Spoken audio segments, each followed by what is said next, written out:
Hello, Cordell Davenport here with SmallApartmentInvestors.com, and my goal is to help small apartment investors make wise decisions.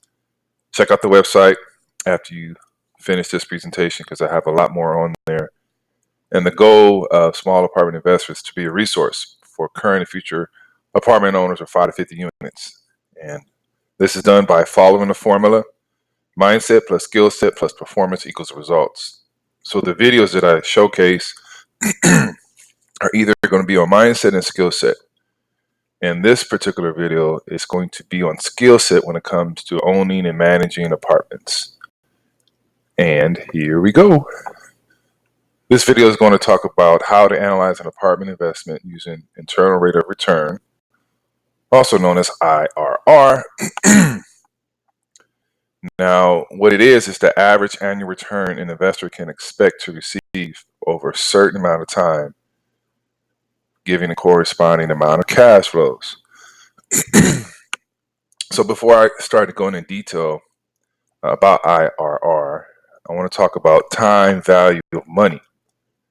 Now, the key underlying thing about time value of money, is knowing and understanding present value, the concept of that. This is simply the idea that $1 today is worth more than $1 tomorrow. And there are some reasons why that is true. And number one, inflation. Because prices go up, they go down. Future dollars are generally worth less than present day dollars. Opportunity costs. $1 in hand today could be invested to earn interest. Now, if $1 is not received until a year from now, the interest that could have been earned must be foregone. And risk.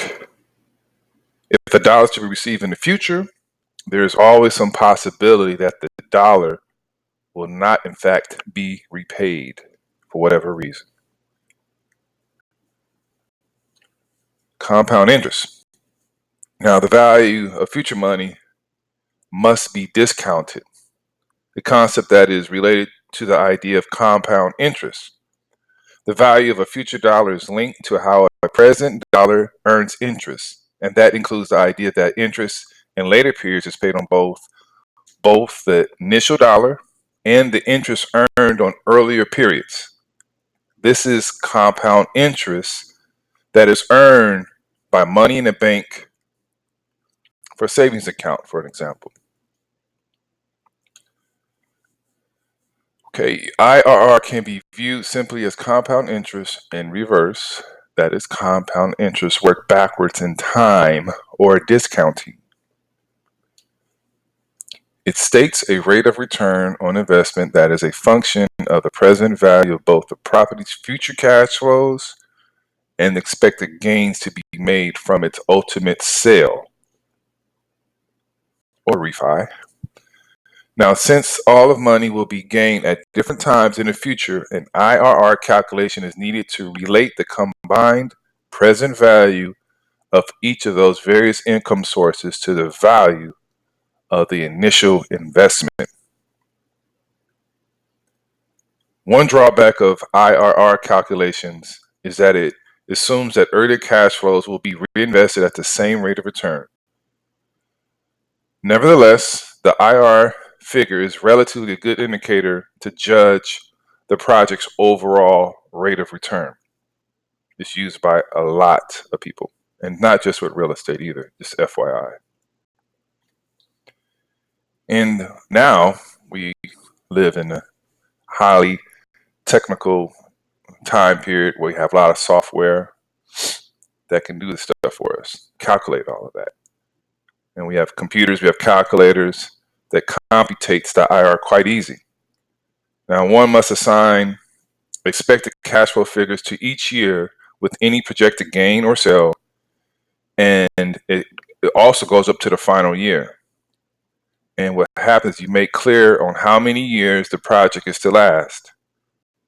Programs like softwares, as I mentioned, can do this immediately. These programs also permit an investor to put in different types of assumptions and projections, like what if this scenario, what if that scenario.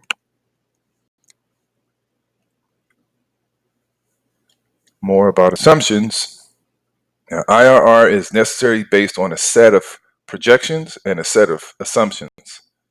Since the IRR is computed based on the amount that is actually invested, it will generally increase significantly for those projects that are partially financed with debt.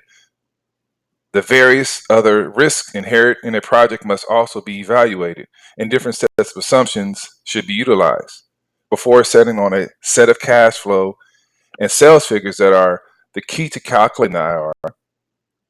These other steps are part of the due diligence to be undertaken on a project, and here there is no computerized substitute for thoughtful human analysis of the various risks that might affect an investment's outcome. Present value, future cash flow. To determine the IRR, you take the present value of the apartment building. Now, this is known as a cost, the amount of money that has been invested to make the purchase, whatever that is.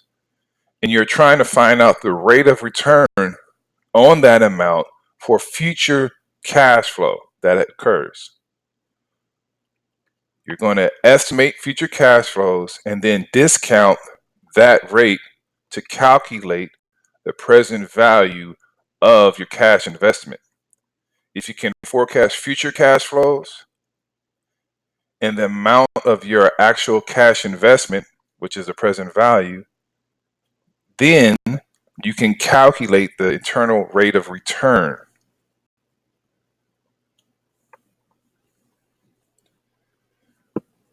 With the cash flow projections, along with future operating costs, you can certainly make reasonable estimates.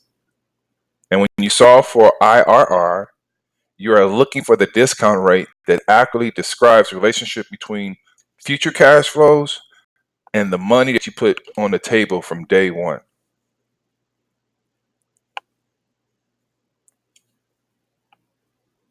When you found the discount rate that makes the present value of the future cash flow equal to your initial investment, you've found the IRR.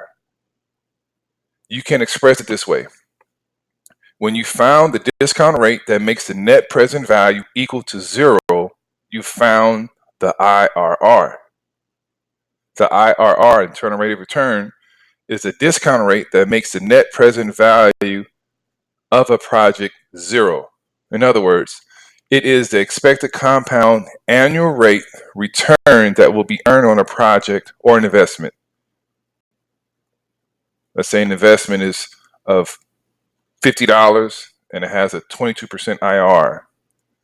That is economically equal to earning a 22% compound annual growth rate.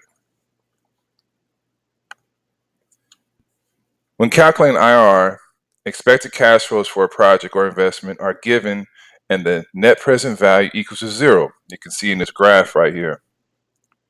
Now, you put it another way, the initial cash investment for the beginning period will be equal to the present value of the future cash flows of that investment. Cost paid equals present value of future cash flows, and hence the net present value equals zero. So from the very beginning to the left-hand side, $50 was put in. We see the cash flows, and then once that break even hit that point right there in the middle, and then it pushes on to IRR. Once the internal rate of return is determined, it is typically compared to an investor's hurdle rate or cost of capital. The hurdle rate is what investors look for when analyzing a deal. Some may want an IRR of 20%, some may want it for 15%. And if the IRR is greater than or equal to the cost of capital, the company, whoever is in investors, would accept the project as a good investment. That is, of course, assuming this is the sole basis for the decision. In reality, there are many other quantitative and qualitative factors that are considered in an investment decision. If the IRR is lower than a hurdle rate, then it will be rejected. So if it doesn't meet those numbers, some people say yes, some people say no. But then in addition to this, another form is cash on cash, which I plan on making a video about that talks about that as well. That's down the road. To get the IRR, you will need a financial calculator. Now, of course, as I mentioned, you can use software that does this, but in case you have a financial calculator, this is what you'll do.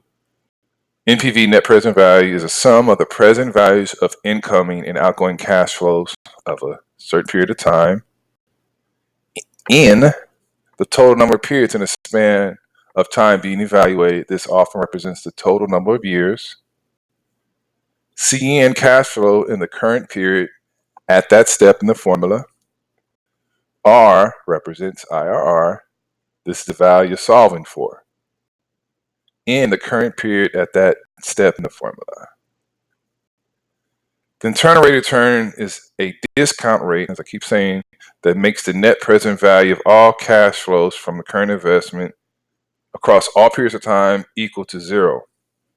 Now, here's an example. Once again, initial investment, year 1, year 2, year 3, year 4, year 5.